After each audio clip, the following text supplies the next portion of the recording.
அனைவருக்கும் வணக்கம். நான் பிரபாகரன், ஜோதிடர், சென்னை பேசுகிறேன். இப்போ நான் என்ன சொல்ல போகிறேன்னா, இந்த கால சர்ப யோகத்தை பற்றி தான் சொல்ல போகிறேன். கருத்தில் கொள்ளுங்க.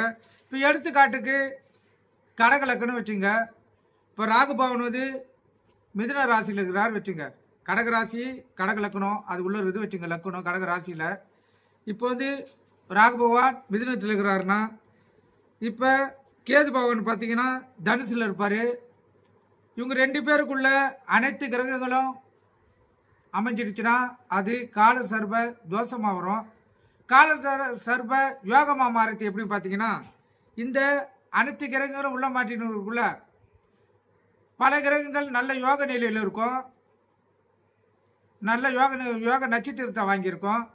இவங்களுக்கு எப்படி பார்த்தீங்கன்னா வாழ்க்கை தரும். 6 மாதம் நல்லது நடக்கும், 6 மாதம் கெட்டது நடக்கும்.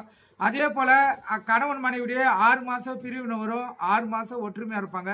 எது நடந்தாலும் இவங்களுக்கு வாழ்க்கையில் 6 மாதம் சந்தோஷமும் 6 மாதம் துக்கமும் வரும். இதுதான் கால சர்ப யோகம். கால சர்ப தோஷத்துக்கும் கால சர்ப யோகத்துக்கும் இந்த வேறுபாடு மட்டும்தான். கருத்தில் கொள்ளுங்க. இவங்க ஒரு பையன் ஒரு மாணவன் படிக்கிறாருன்னா 6 மாதம் சிறப்பாக படிப்பார். 6 மாதம் பார்த்தீங்கன்னா படிப்பில் தடுமாறுவார். அதே போல் தான் எந்த விஷயமா இருந்தாலும் 6 மாதம் சிறப்பு 6 மாதம் கெடுதலை ஏற்படுத்துறது தான் இந்த கால சர்ப யோகம். கருத்தில் கொள்ளுங்க.